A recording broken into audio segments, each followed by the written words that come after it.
1. Pentingnya desain tata letak, layout. Layout merupakan salah satu keputusan yang menentukan efisiensi dan efektivitas operasional perusahaan dalam jangka waktu panjang. Implikasi strategis karena tata letak menentukan daya saing perusahaan dalam hal ini yaitu kapasitas proses, fleksibilitas, dan biaya, serta mutu kehidupan kerja.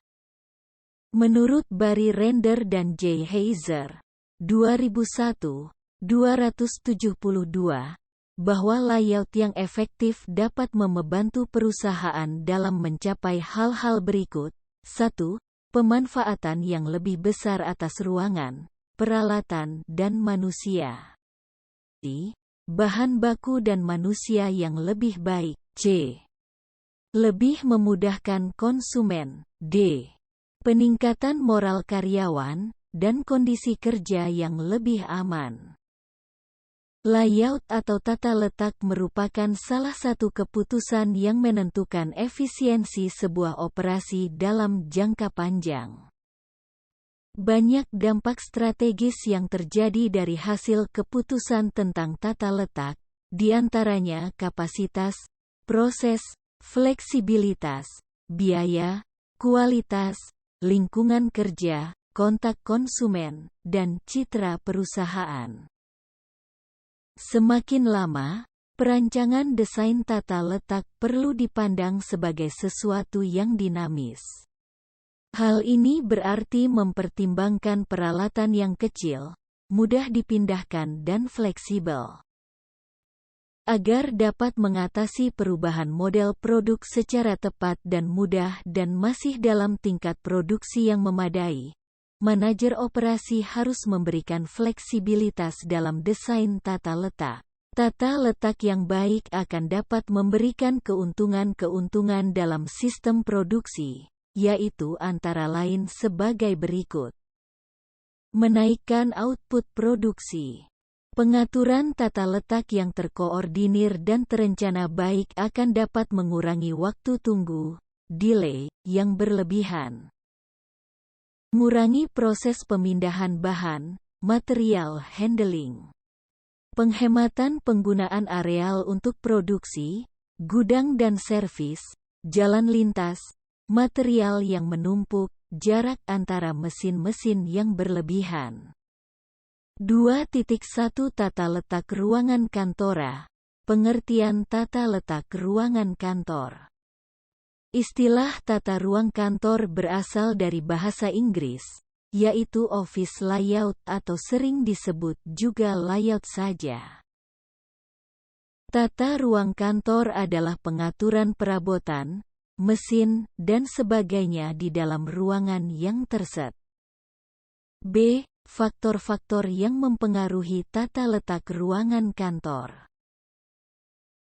1. Sistem pencahayaan atau penerangan. Jenis pencahayaan yang biasa digunakan dalam kantor dibagi menjadi 4, yaitu natural lighting adalah pencahayaan yang berasal dari sinar matahari.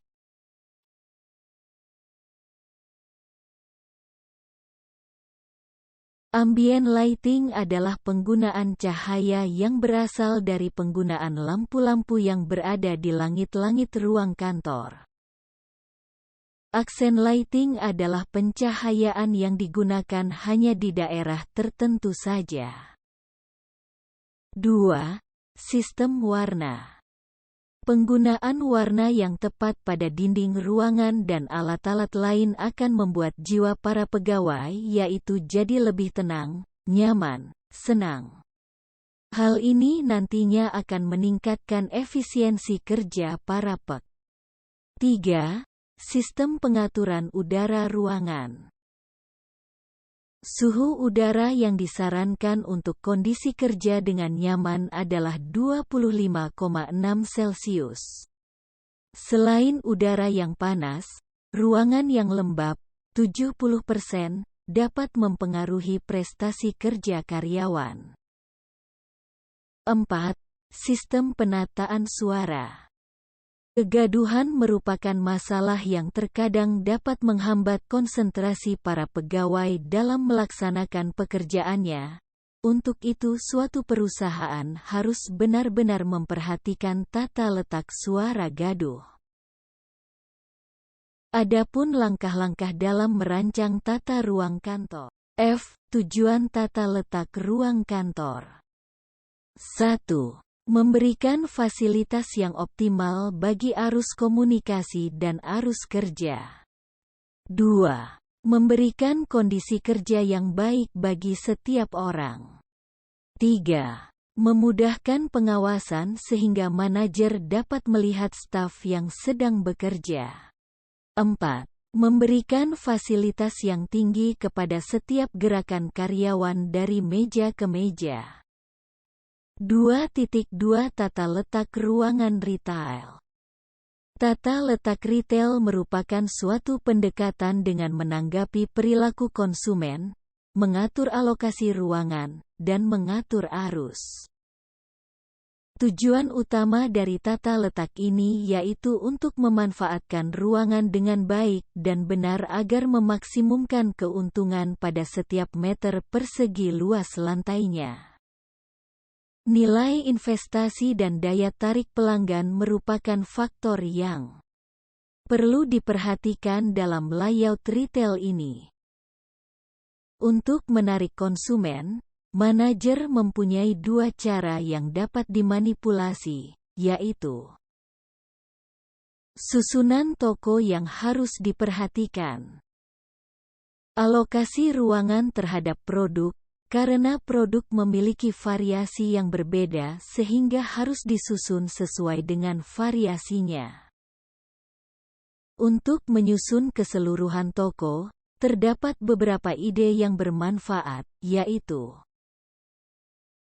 produk yang sering dibeli oleh konsumen diletakkan pada tempat yang terlihat oleh konsumen atau diletakkan di batas luar toko.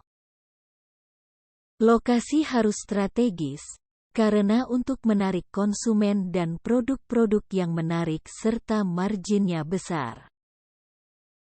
Produk utama konsumen berbelanja diletakkan pada kedua sisi lorong toko dan disebar di berbagai tempat agar produk yang lain dapat terlihat oleh konsumen. Suatu desain toko akan menciptakan manfaat secara maksimal apabila didukung dengan penataan ruang yang baik.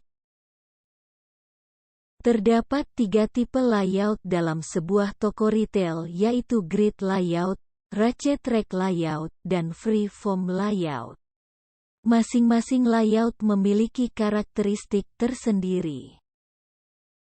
2.3 Tata letak gudang.